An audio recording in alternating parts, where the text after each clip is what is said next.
everyone. Welcome to episode 12 of season 2 of Contact Lost, the Polish podcast about the Polish and international competitive scene of Warhammer 40k. I'm your host, Tweak, and with me, hopefully now fully healthy, our second host, Joker. Hey guys. And today, we are visited by one of the best Polish export products, the notorious couple of Polish refs who traveled to Leicester last weekend to referee during the most recent GT that took place in that wonderful city. I give you Typhus and Pumba. Hello everybody. Hello.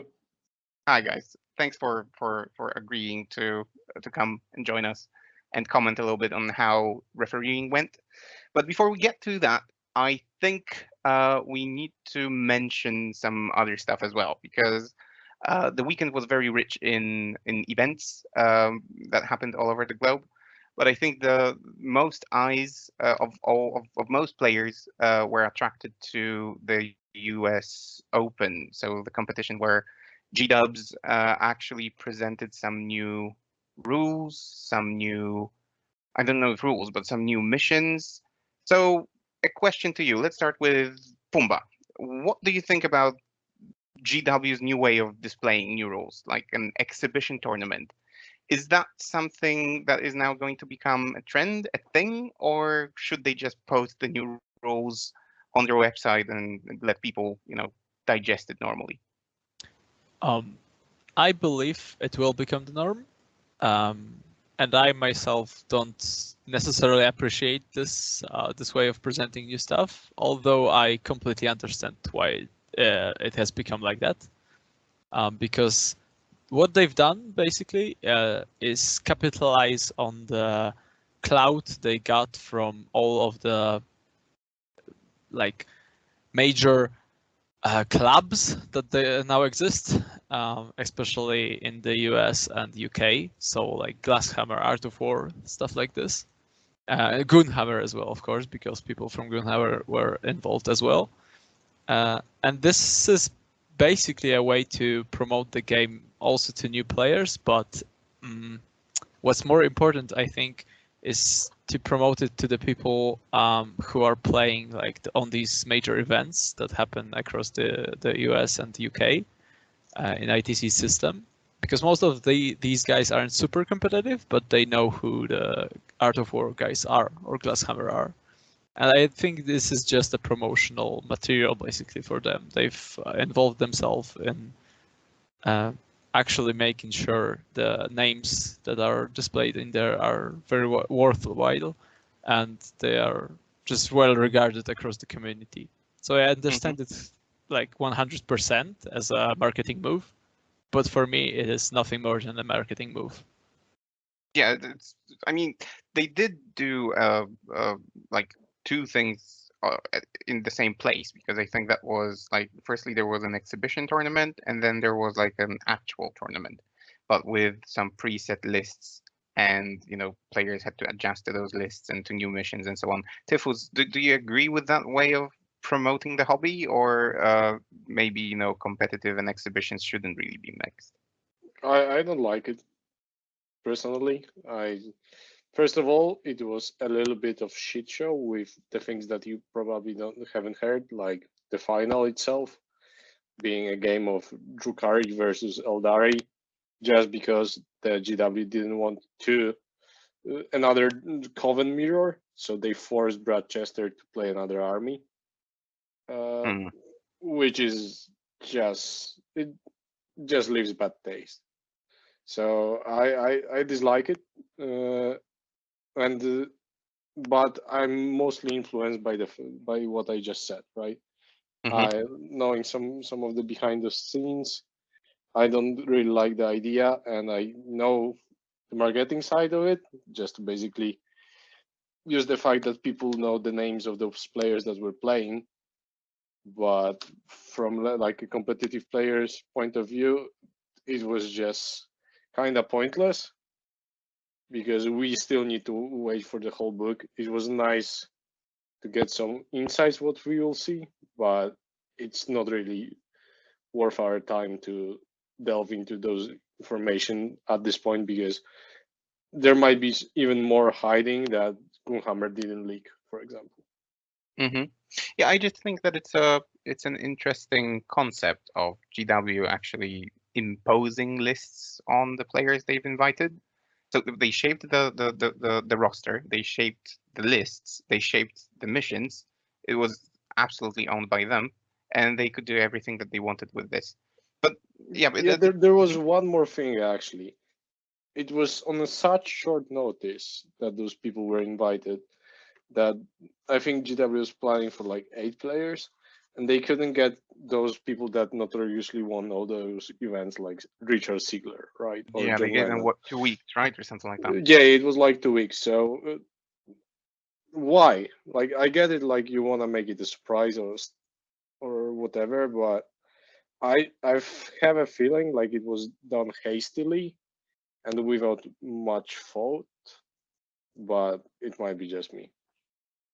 It does seem like that because you know when you think about it, such events, especially if you plan to display, you know, new missions, new content, and so on, probably should require a little bit more thought. So I'm not saying that it went badly. It was enjoyable. I did, you know, watch it in the evening, eating popcorn and so on. So it was not so bad. Yeah, we also watched the Coven Mirror to fall asleep quickly.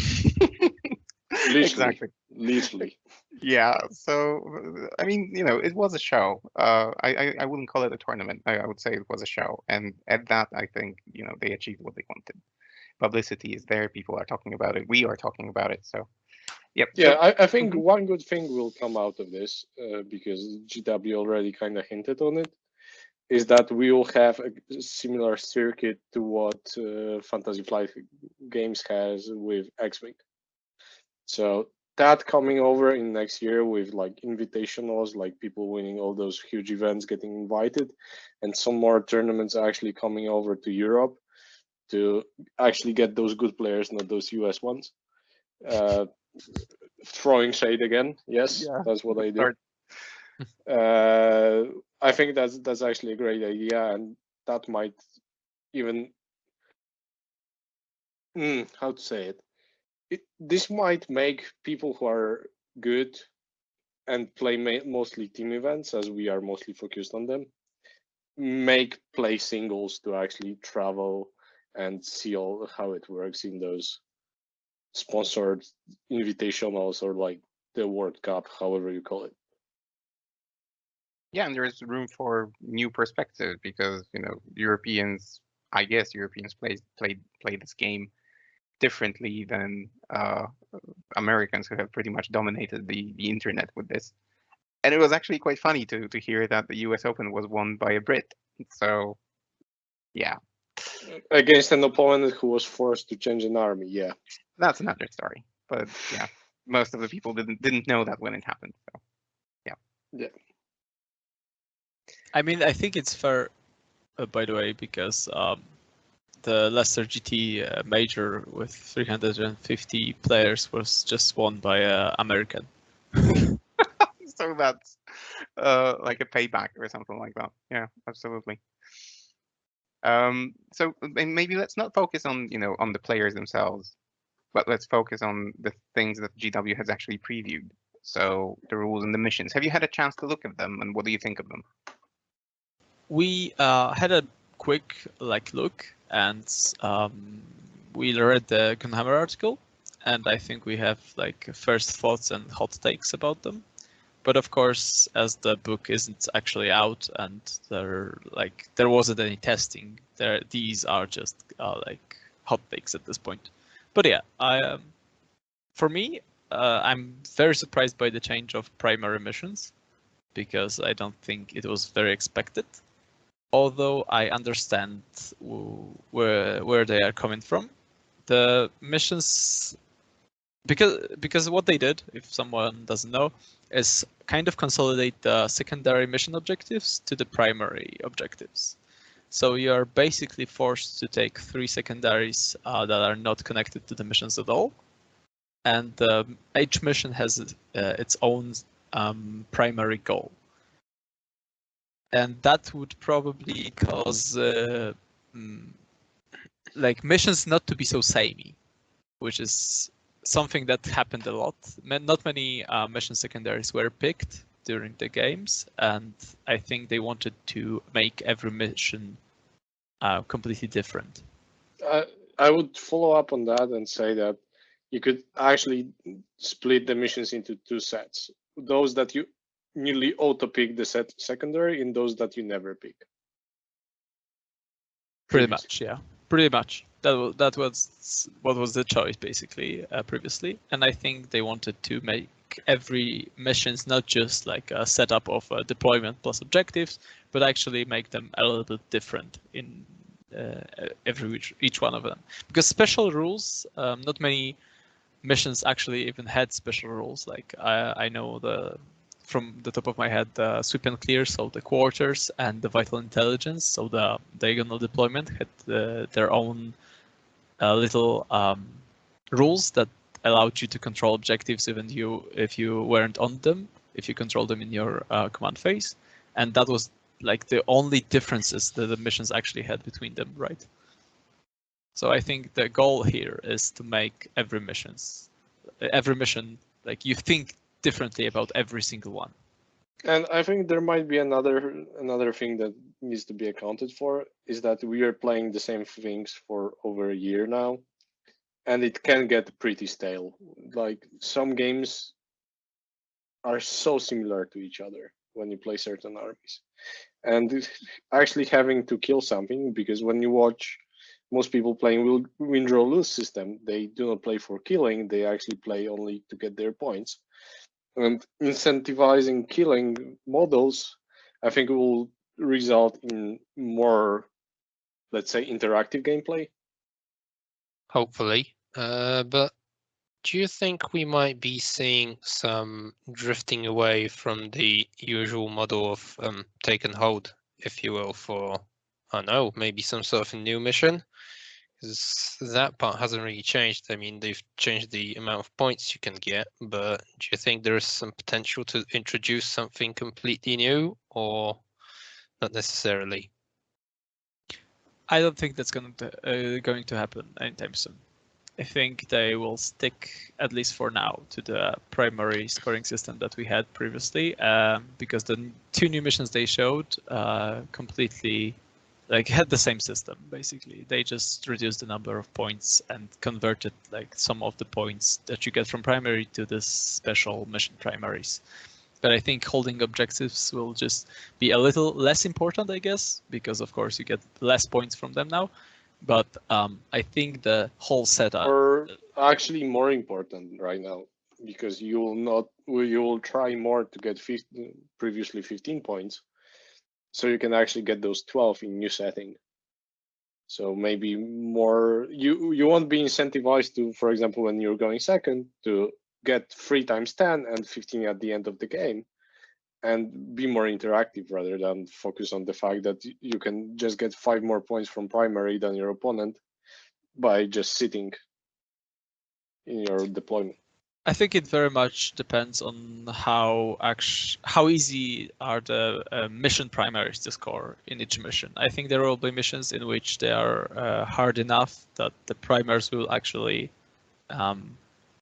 matter more, and there might be ones in which the mission primaries is so easy to score that the objectives will matter a bit less. It also may change to how some armies play in this regard.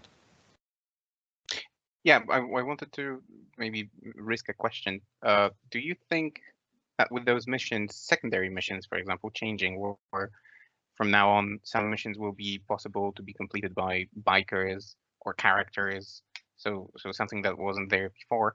Do you think that this is going to be, if they continue with missions like that, and they release, I don't know, 6 or 7 missions with that standard, do you think that this will be meta changing? That people will have to adjust armies and, I don't know, bring more bikers, bring more characters because they will be able to complete missions now? Actually, you have missions that can be only completed by characters right now, like psychic interrogation. And I would add, I don't actually think it would happen, because when you look for those kinds of missions, you actually can see them in codex secondaries. So I expect them to be limited to the codex secondaries. I think we are basically guessing at this point, which is a problem, and I would much rather GW release like the full set at once. But it's kind of it makes the discussion possible, and I think it achieved their goal. But yes, I think I myself think that armies will be absolutely incentivized to think about the mission primaries and new secondaries as they were previously. And it might force some meta change, but how much of a change is very dependent on actual, like if you have a set of 5 missions across your tournament, which it previously was, it always depends on what the actual mission primaries are. Because you might be able to now definitely score some secondaries. Some of the ones they showed changed enough in like cases of the retrieve Octarius data. I think now it's called like retrieve Nocturne data or something like this. Don't quote me on that, which is now possible to make with Bikerian, for example. And some armies will benefit from that greatly, and some others will just completely ignore that and do it exactly the same way as they did before. Brian, do you have any behind the scenes insight as to when that might be released fully, the whole book? From what I've heard on like Facebook group chats with people who are actually involved with GW, it's supposed to be early January, so perfectly in time so that LVO will be played on the previous rule set, whilst the new will be released. So that's a great timing. So yeah. I mean, I guess they didn't want to influence the tournament for which many people prepare for months or weeks. Yeah. So I can see a reason for both, but it is what it is. Right. Anything else to add on the topic of the missions, or shall we now move on to the Leicester GT? I think we can tackle a little bit actually the new secondaries and the changes of secondaries. Sure.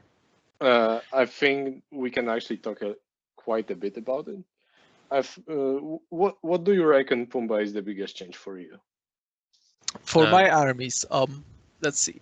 I'm mainly a Space Marine player, but I've recently tackled Thousand Sunless, and when I saw the new secondaries, I for sure focus on the new Psychic Interrogation, because it now is a 24-inch no line of sight required psychic action to make, which is very spicy for Thousand Sun players, and any list I think should be able to do it pretty consistently. You've got your special like upgrades that you can give to characters to be able to make actions as well as cast another power. So basically you don't exchange all of your casting for making a psychic action. And that's one of the things I will be probably building around as soon as I get to testing. So yeah, that's a big one. I think in case of like Space Marines, in my mind, I think there might be a Ravenwing list that now tries for the new retrieve Nocturne data with the bikers, because you might be able to like make them viable through that. They can have also OPSEC, they've got some pretty nice special weapon choices, and there might be a list that does that. From like the changes on the engage of all fronts, I think it's one of the most controversial changes, because many thought previously that the new domination called Stranglehold is already very competitive. You pick it with most armies, I think, over the engage of all fronts. And now the engage of all fronts, which was a safer option for most armies, now requires you to have a 3-model unit or a vehicle or a monster unit. So not many, like your, for example, Deathcoot Assassins or Crusaders in small units, or any chaff like single Chaos Spawn aren't actually doing the engage of all front missions. But what is for example Storm Speeders, right, or any other kind of speeders in Space Marines, and I think they might benefit from that greatly, from that change, because many armies will struggle now, and they have tools to do them. Yep. Farewell, cyber wolves. Welcome, landspeeder storms. Basically. Basically, yeah. Yeah, exactly. And I would actually also add upon their change to retrieve Octarius data to however it is called right now, that I'm kind of surprised that they changed it, because what we found when we were playing, that this mission is only taken essentially by armies who really done this mission very easily, like Drukhari, like Sisters, etc. And those armies are a little bit unaffected by this change. And furthermore, we saw a lot of race banners high played instead of this mission. So I'm kind of surprised that they are changing the position of strength of that secondary. But as those armies that were actually good at it will still be good at it, and it only hurts the other ones. But one other mission I would also note is actually investigate signals. I don't know how it is called exactly, but that's the mission that you need to do being within 6 inches of the center of the battlefield. And that mission, correct me if I'm wrong, Pumba, gives you 3 points if you finish the action in a turn. And now doing the action is actually way easier, because you can finish it at the end of your turn with a if there's no opponent near the objective. Correct. So that one can actually be quite game changing. For example, for Space Marines, again, you can, for example, play mission like Sweep and Clear, where you need to hold the center of the board, and also do the mission, because you will put like squad of incursors or company veterans and actually do the mission while you kill the opponent, because you want to be in the middle anyway. So I think that one is also, that change will also impact how we choose those missions. But the main problem with investigate signals is that it is in the same bracket as Stranglehold. So No, it's actually not. in the Shadow Operation. So the banners okay. and the new Octarius data. Okay, so I think it's just become very much playable as opposed to just picking either banners on the or the retrieve Octarius data. Yeah. So I think it's one of the better changes. Yeah. I really like it, and I don't think there were any others that we actually looked at and we were like, oh yeah, that might impact how we play certain missions or games. There's a slight change to deploy teleport homers. I think it's quite similar to the one they did to investigate signals. It's the one where you have to do an action with an infantry or biker unit. In like you do it in your movement phase, and it's used to end at the end of your next command phase, which always basically meant the mission is pretty much unplayable because you cannot reliably do it. And now if you do it with a troops unit, it will again finish at the end of your turn, which is a huge change. And it will impact some armies, very specific armies. I think Genestealer cults might be able to do it very easily, and it might be a great addition to their secondaries of choice. And I actually think Deathwatch can kind of do it as well, because it can be done by a biker unit, and surprisingly, Deathwatch can have biker units in the troops slot. So it might make them actually very viable for this, because you can zoomer across the battlefield, be as close to the opponent zone or even the deployment, and do the mission, score like 4 points or something. I think it's like 2 if you're within 12 of the deployment zone of the opponent, or 4 if you are within it, and just score it like 3 or 4 times and max it out. That's amazing. So this was one of the missions that had the biggest change as well, but only for very certain armies who have a possibility of like very fast troops or very easily deep strike troops. But yeah, it will benefit some armies. All right, I think we've covered almost all of the changes. The ones we haven't talked about are only to no prisoners and bring it down, but they're not that big. Thing. They are a little bit bring impactful. I think both of them are actually impactful. Yeah, the main change which everybody's talking about is that the raider gives out 2 points, which is like good, but surprisingly, I think raiders are already kind of in recession. As like incredible as it seems, their new adjusted point costs, I think, did enough to make them already a difficult choice for the Drukhari players to spam. And this will only I would increase expect like maybe 3-4 raiders maximum in an army. And if you have 4 raiders, you don't have any Talosai, etc. So you don't actually give that much away from that secondary. And Talosai are still 1 point, so yeah, like you said, they don't give up that much. Yeah, okay. So now that we've covered the missions, new and old, how about we proceed to talk about the Leicester GT? So, what can you tell us first off about the event? Any organizational challenges? Any challenges for you to get there? Pumba, let's start with you. So the actual event ran very smoothly.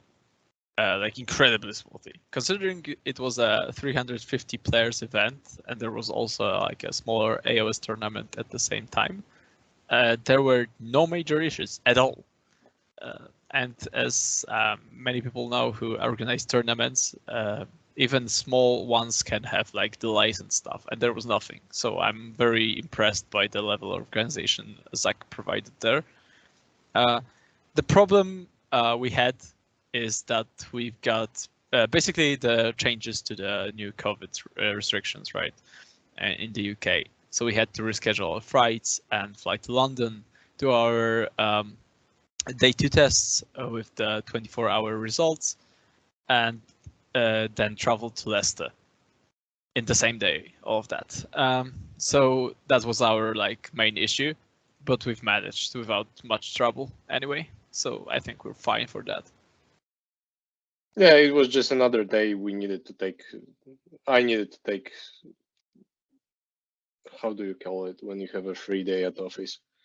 I needed to take a day off at my company to fly over on Friday. When initially we would have been flying to Birmingham, so we would have been around midnight in Leicester.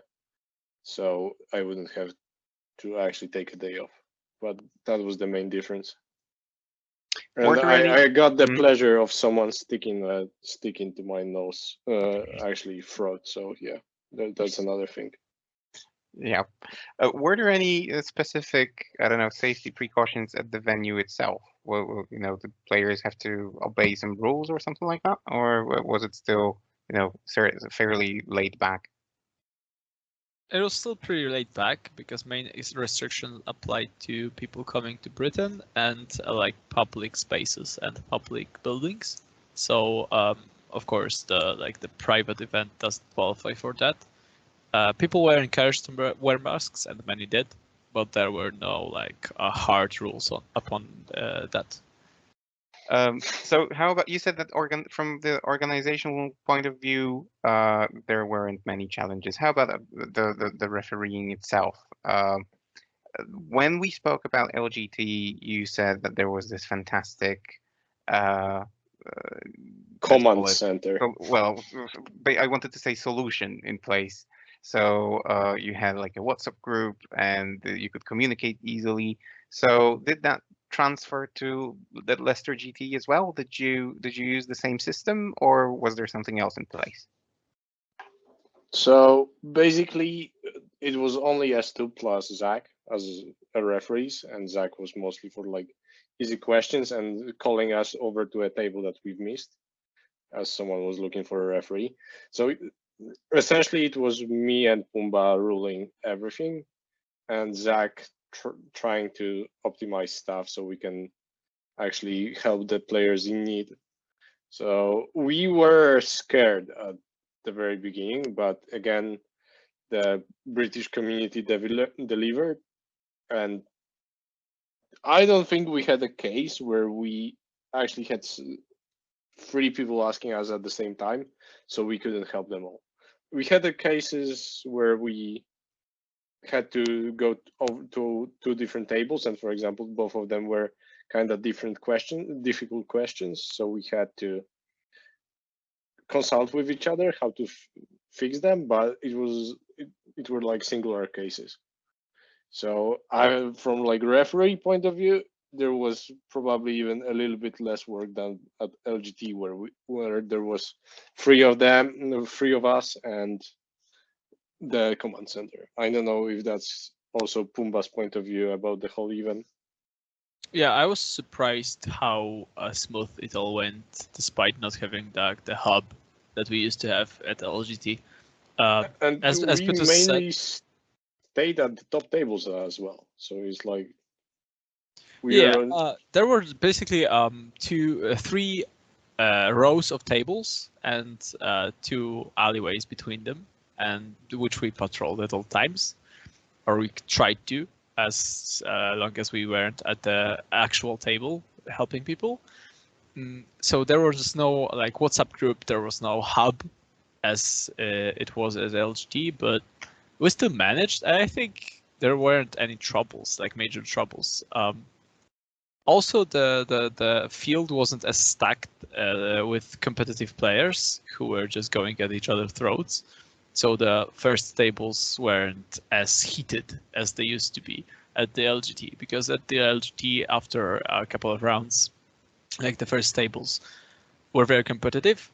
And when it happens, of course, there will be like some small arguments or rule queries at all times to make sure everything is played correctly. And one of us, mostly Neil, had to sit there basically all the time. Now the atmosphere like was way more chill, and still like one of us was mainly able to sit at the top tables day 2, and the other one just roamed around the tables helping the rest of the tourney. We were switching our roles if one of us got tired, etc. So it went really smooth. Okay. Yeah. There was a lot of walking, as obviously there was. I did like 45 kilometers this time, I believe. Shit. That's nice. But yeah, I mean, I think we both just enjoy the experience of such tournament. And if you do, and you like approach people with a good mindset, again, the British community delivers in this regard, which I'm keep being impressed about. That they check the rules themselves. Everybody has the books on the table at all times. Like if they don't know something, like if I'm standing next to them, not kidding, many people are just looking at their codex instead of asking me, and I'm like, "Do you need anything, sir? I'm like right here. I can help you." But yeah, nothing major. I think like literally nothing major happened, which is quite amazing considering the size of the event. Okay. So you've mentioned that there weren't very many top level players in the tournament. Does that imply that the competitive level of that event was lower than, say, LGT? Well, in my opinion, for sure. Yeah, I think so. Yeah. Like I know I'm skewed, and I always look at everything through the lenses of the ETC and WTC nowadays, and from like players that represented their national teams, there was, I think, 3 people from UK. I mean, from England. From England, and I don't know, 2 people from other countries. Like there was Ines from Scotland, and I think there was one more guy from one of those smaller countries on the Isles. So yeah, I think it's important to remember that they have such events every single month. It's just one of the. It is a super major because of the number of players, 350 people, but like the LGT is the event, right? It's like the biggest tournament in Europe, and everybody goes there. But it's not probably even possible for everyone to attend every single major event in the UK because they have so many. Every single month there's one, so And sometimes they twice. per rotate month. around, right? And amazingly, they're always sold out. Exactly. So the sheer size and the intensity of them, it's understandable that even the top players just rotate and go to like every other one or once one in like 3 months, for example. So the field isn't as stacked as everyone at these events as it was on at LGT, where they like were all there, of course, because it's the big one that you must attend. So, did you guys prepare some sort of a rules pack for the event if it was just the two of you really refereeing? So there's a event page that Zach set up for his events because he has the whole circuit set up, and there's already the FAQ that we've done for LGT basically transferred over. Any new questions about new rules, new codexes, anything comes up, anybody can just query. There's a special, whatchamacallit, like basically a page in which you can submit your any technical rules questions you've got, and then Zach gets that, transfers it to us, and we answer the question, and it immediately like goes into the FAQ and the rules pack. So the whole system works perfectly, actually, because if anything comes up before the event, it probably will be answered as soon as we can and put into the FAQ in like a couple of hours. And sometimes it actually takes us a longer discussion about things. Of course, because some stuff is flamers, etc. Auto hitting and does it auto. Yeah, there's like a ton of technical questions you can have about the game, but anything that's not resolved already in the LGT pack or changed is updated before every event that Zach organizes. And do you tend to rule in accordance with the WTC FAQ, or do you leave yourself some leeway to what you think the rules should be interpreted as? Well, our philosophy. Yeah. You can carry on, please. We wanted to make everything rules as written, if possible. There were like singular exceptions at LGT, but it makes it so much easier, and there's no discussion that we were partial and that we wanted to rule something different way. We just read the rules as written, and it makes our job way easier. There are situations that you are kind of unsure what the rulebook actually meant. Like we had a longer discussion whether a Celestine that falls back gets stratagemed, cut them down so that she dies, and then she resurrects on 2+, whether she counts as falling back, etc. Still falling back after resurrecting. So there are like those like very rare interaction. This one wasn't that rare. It actually happened twice, which I was really surprised to be asked it twice. But in those cases when we are not really sure because raw isn't very clear in some of those cases, we just go with our gut. Yeah, this is where you just basically make a call, and that's it. You have to go with it. But yeah, in any cases that where it's possible, we go to as close to actual rules as written. Like WTC has a very different approach and is targeted at very competitive field of players at the actual event, right? You have very stacked, like best players from every country. And in here, most of the field is just casual players who actually I'm not even trying to guess how many of the players actually read the rules pack and the terrain pack. I think not many, to be honest. Like every other time you get the question about what's obscuring, how does the terrain works, which obviously it was written down in the rules pack, but people just go there to play their 5 games, to have fun. And in such cases, I think it's important to be as close to the actual rule book that everybody is expected to read before the event as possible. Yeah, because those people don't read the rules pack, and I don't blame them. Yeah.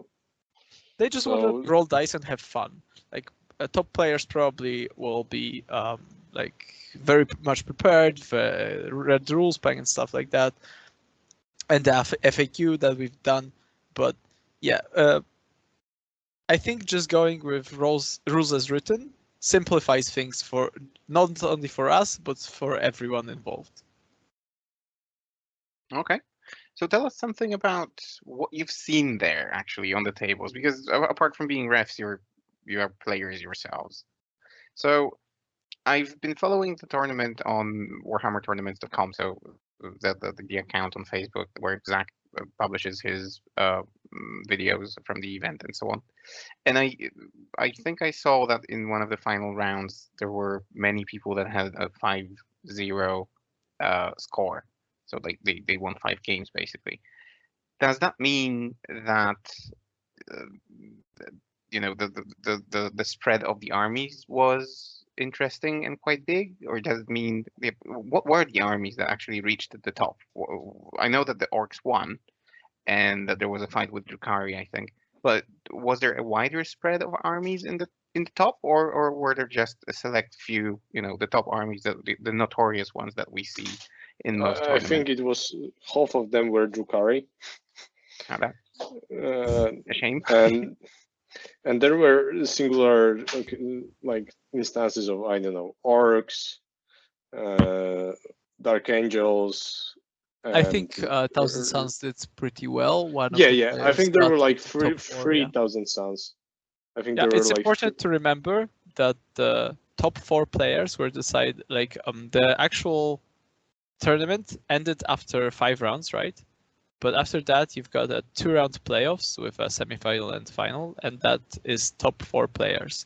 But many people were not expecting actually to go 5-0 and qualify for that, and they had to, for example, drop, which happened to the third and fourth player. Did drop. They just couldn't attend the playoffs because and I think the actual like 11 6th PM. player after 5 rounds won the event itself. Yeah. So basically, the 5th and 6th player, obviously they all went undefeated during the actual event, had to jump in and replace them, for which they were happy to. And the actual 6th player after the 5 rounds won the whole event with his Orks. So, yeah. So, and it's also worth mentioning that those people aren't left alone when they are told that they are playing the playoffs and they are going for the finals. Zach actually reimburses them for the need of sleeping another night or actually rebooking their flights, etc. So it's not like they are forced to stay, but if they want to and they want to fight it out to actually win the event, Zach makes sure that they can do it. But some people have obligations that they cannot postpone. So naturally, a top-notch organization there. So that's amazing. Okay. And again, from a player's point of view, did you see any interesting army compositions, any interesting plays, or the use of units that you didn't expect? Maybe anything that from the perspective of a national team selector that you are, Typhus. Did you see anything that gave you food for thought? No, I was just glad that Thousand Suns finally shown their teeth, because we are thinking for a long time that they are a really good army. Just they didn't have any decent scores, maybe because they are actually quite demanding army after all, not like Grey Knights, obviously compared to each other. But nothing that would really catch my eye. Maybe Pumba saw something, but the games I've watched, like small things like choices of singular units, maybe something like that, but not something that in a like team level that's impactful. Well, Space Marine is good apparently is the is the name of the game, because Dark Angels made the top 4 and lost to Drukhari in the semifinal, and one of the players was playing a Deathwatch Army of Renown and went like 4-1, and again lost against the same Drukhari that took second place. Yeah. So Space Marine is good. So did you finally manage to see Iron Hands in action, perhaps, and actually not a single one. I think. I mean, there were some, I'm sure, but nothing in the top tables. No, I still don't think they are that good. And I don't think like the player who had his Dark Angels in the semi-final literally had 40 Tyranids list. That's skew. Fun and interactive. It's a massive skew, obviously, and it's understandable that he was able to like take many games just by that. Opponents not being prepared for dealing with such an amount of like perma transhuman 4+ invuln models. But at the same time, there are so many like lists that actually do well against it that I'm still surprised by the fact he was actually laughing that he didn't meet any of his bad pairings going into the top 4. So there is something that those Marine, like after all, it's 350 people, and after 5 rounds, you are left with what, 11, 12 undefeated players. Some of them had to get a really nice run with armies they were good against, and not necessarily the armies were really good in terms of the whole field that was played. So you need to always take those undefeated armies with a grain of salt. Like David, who had 5-0 with his Renegade Knights, I think he played Custodes 3 times. Something like that. That's David from Glasshammer Gaming. The channel and the gaming group that's Manny's head Chima's gaming group, if everybody doesn't know. We were though pleasantly surprised when he approached us and just started talking to us in Polish. We were really surprised.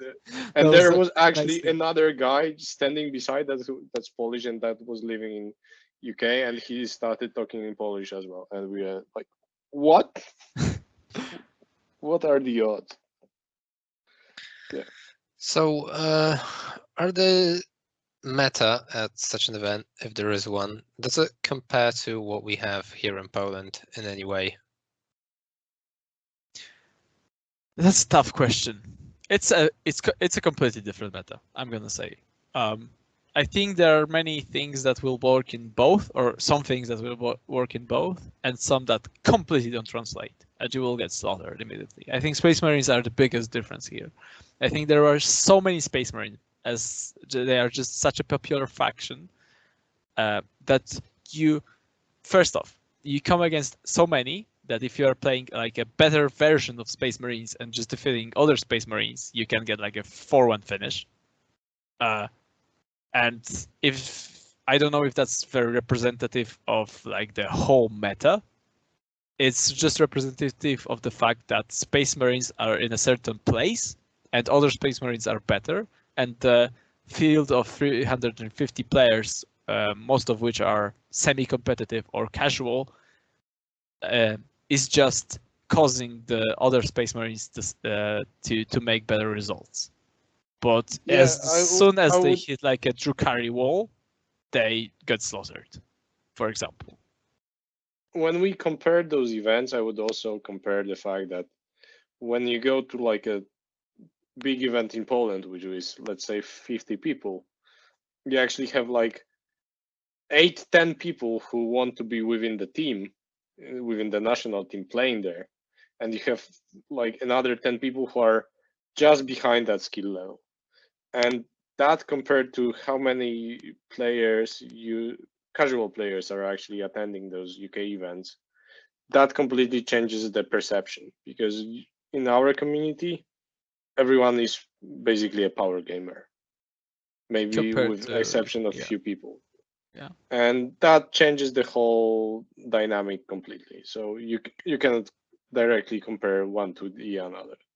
Basically, the percentages of each group of players is completely off, which is a thing. Like I don't think there's much need for the UK events to become more competitive. I think that people are just having fun, which is great. And I And we appreciate could actually creating- see that, like Yeah, all yeah. the time. Yeah, people are having a blast at these events. And you can have a blast at Polish event not being super competitive. Don't get me wrong here.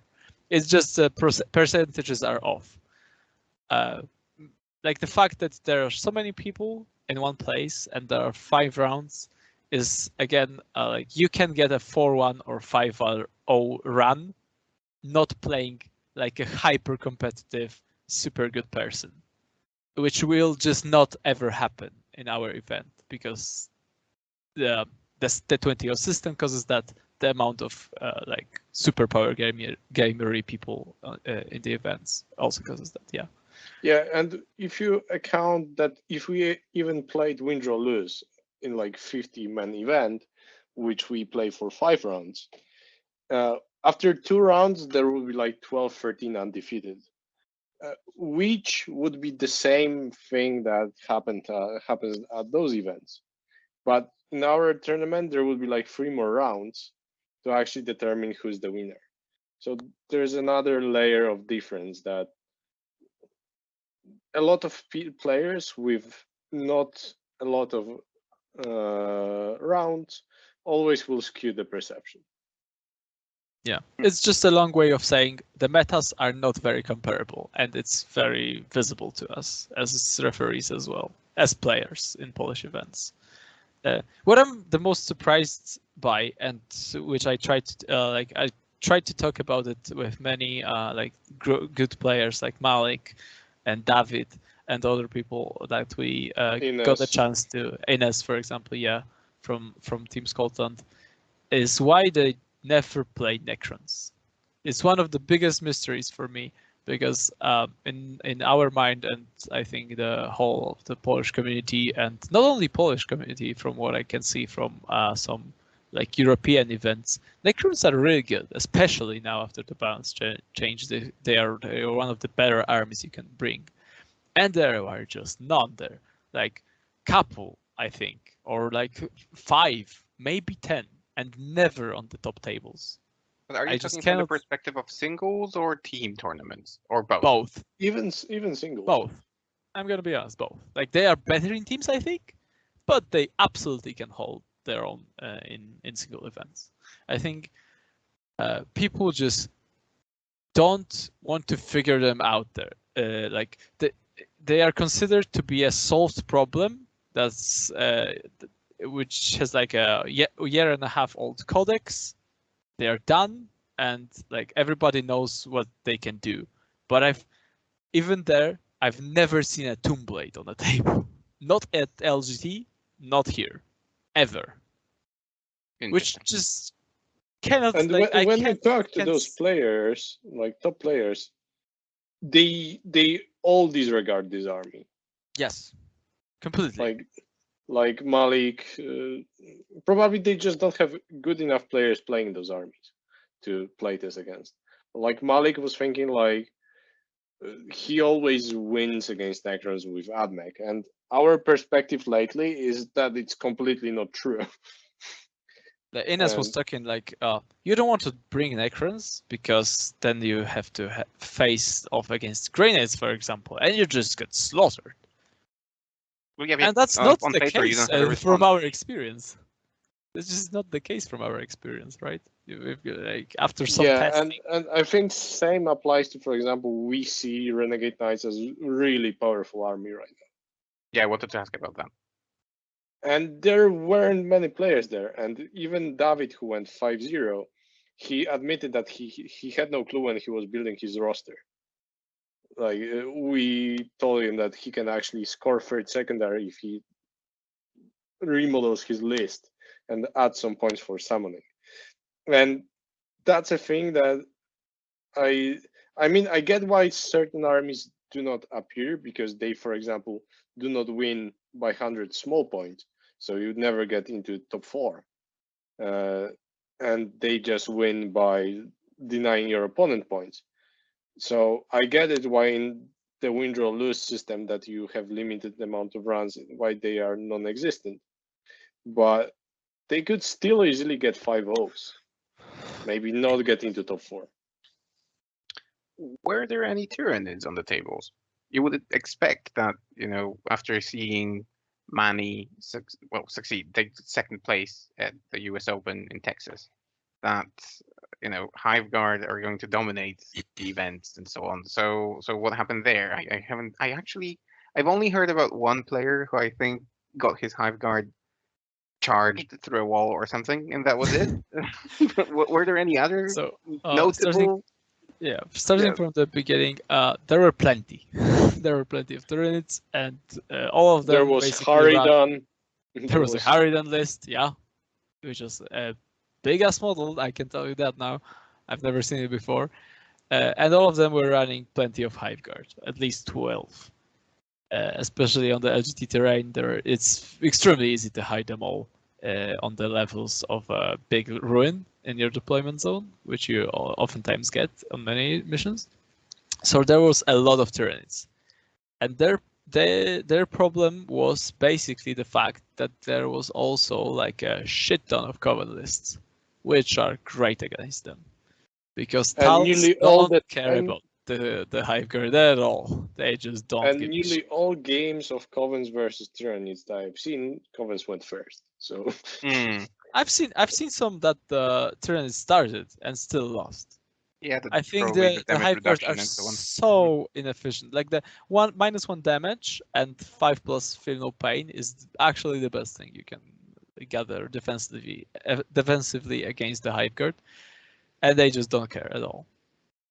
And you've got like a couple of turns in which you can do the damage, and then you're surrounded in your deployment zone and getting shredded. Mm-hmm. I think a game like Drukhari against Tyranids went this way. I think this was one of the top reasons why Hiveguard didn't make it to the top 4. They were a very good list against so many things, but not this. I think 1-4-0 player, which was Ines, actually got paired against Coven in his last game, and Coven went first on sweep and clear, so he basically had nowhere to run. Yeah, and that was a solved game, because the list is actually, like, the Covens are so good against that. They get hard countered, so to say. Do you think we should expect a Drukhari nerf anywhere in the near future? In 2 months? Unfortunately, not in the near future, right? Because we already know that the points that GW has released previously, like a couple of weeks ago, are the actual chapter approved points for the Admech and Drukhari, in which the Talos got a buff. Let's remember that. So but I think we can expect that in a couple of months. Maybe they will do a quick fix like they did with Drazar and Raider just after the release. And I don't know, nerf the Artists of Flesh. I don't know. I must comment on that because it just hurts me that we are on the 4th or 5th Drukhari nerf at the moment, and they are still just incredible army. Still, after 9 months or what's it's been, and like 4 nerfs, and they just still dominate. So we just get smashed by Eldari. Yeah, I think they're just waiting for the Craftworld Codex to come out. So we have another elves that are shredding us instead of them. And then Harleys at some point, just to make it fair and square. But it gives, testament to GW that they actually can write a codex that is good, and this is or too good. Well, it's good internally. Yeah. But that's a fact. They are great. It's the best codex internally in the game. Yeah, absolutely. Like, you look at how many builds they can pull off with that. After 4 nerfs, there is no way of stopping them. because everything is just so good. It is Yep. kind of discouraging for me as like a Space Marine player, for example. But yeah, Mm. it is what it is. You must deal with it. So my last question is, about the winners. So Orks. So they managed to pull a win at this event. I think they haven't lost much competitively.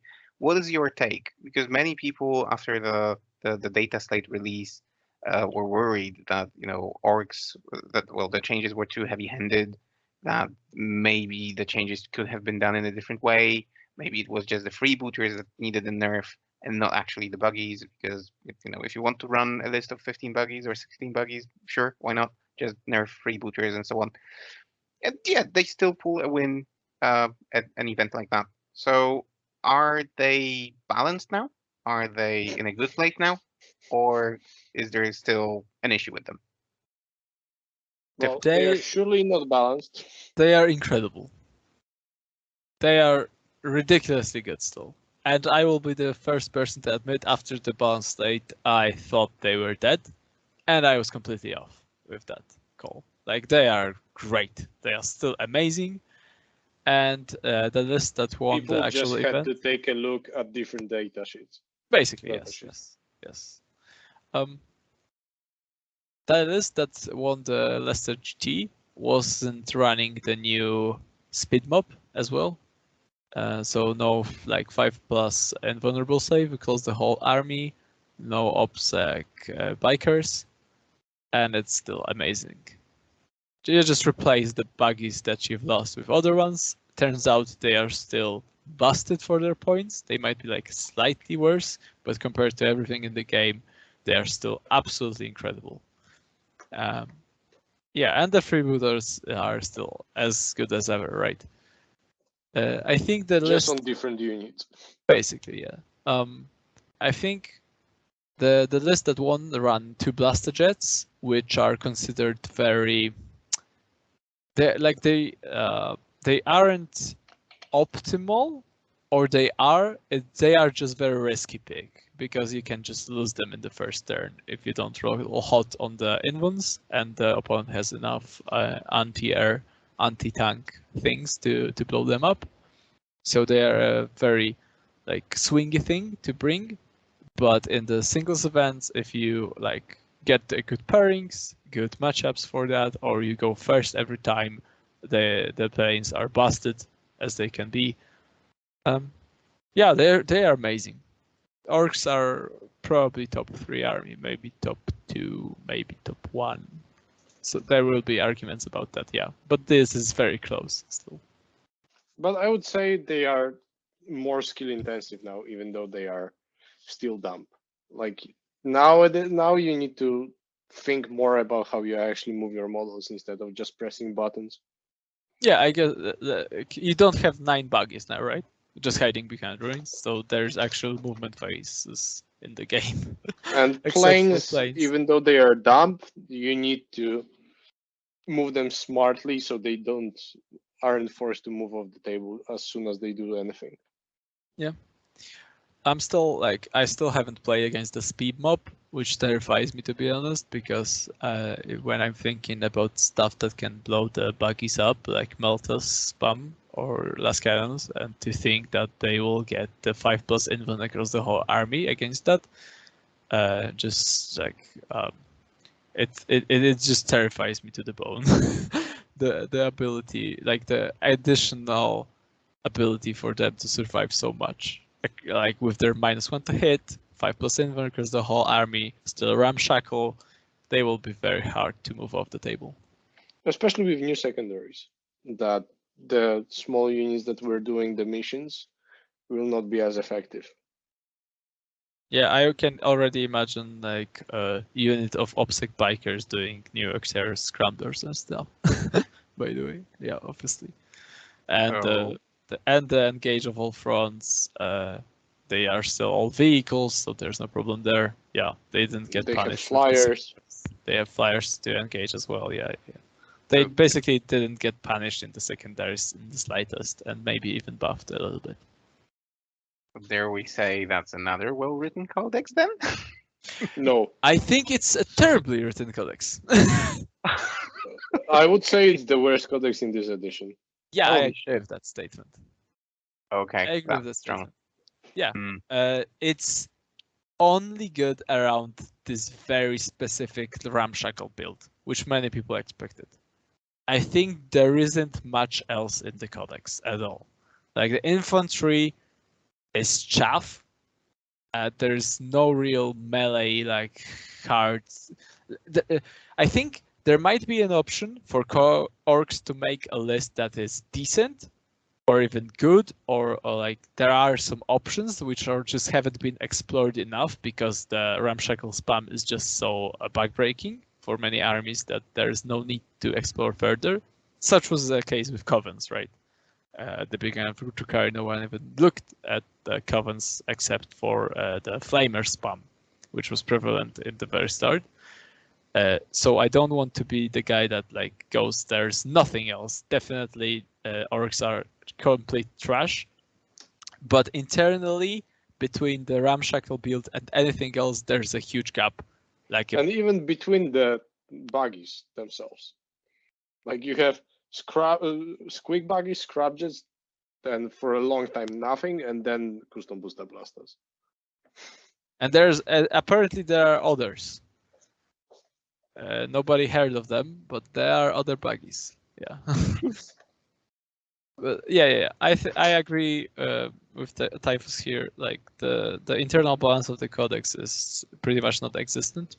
Perhaps if they just bring it completely back, then we might see more variance, and it turns out the orcs are like a mid-tier army, or it might turn out that the rest is complete trash. As it's kind of it appears to be not very great compared to what we have now. All right. So you guys going to referee any other events in the UK in the near future? Yep, we've already been invited to the Nottingham GT, I believe it's called. In the Boogman's bar, or however you call it. Yeah, in the Warhammer world, basically, on the 22nd of January. So I think we are going. We'll just confirm that and like make our plans. But yeah, I think it's gonna be a regular thing for us to hop into UK to referee some stuff. As Zach himself said, he just I think he generally like enjoys working with us. And it's hard for him to find people that enjoy the actual refereeing, which is important because you are still organizing like an entertainment event.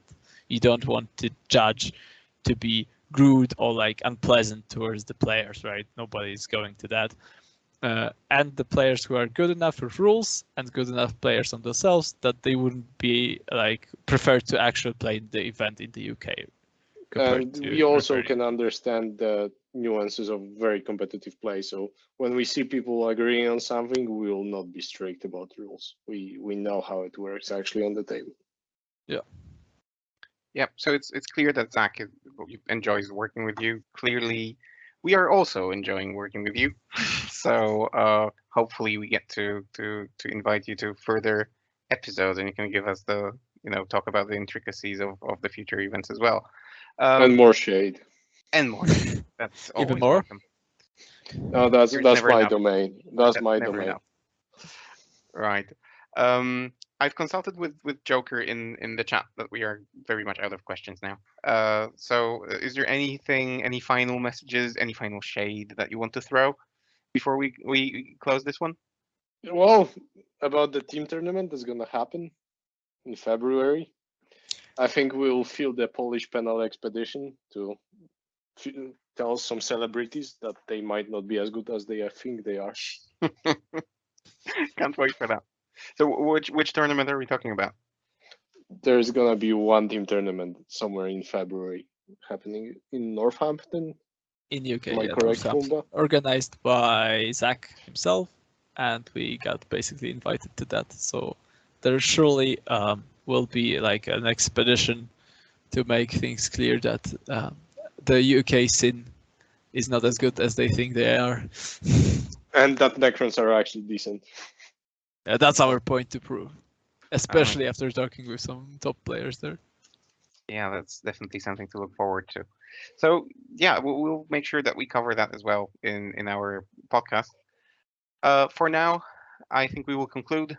So, gentlemen, it was a pleasure to have you as always. Hopefully, as I said, you'll return to us in the future. And yeah, we thank you. Thank you, Pumba. Thank you, Typhus, for your participation. Thanks, Joker, for being an amazing co-host. And yeah, until next time. Bye, guys. Goodbye, Hey, everybody. bye. Bye bye.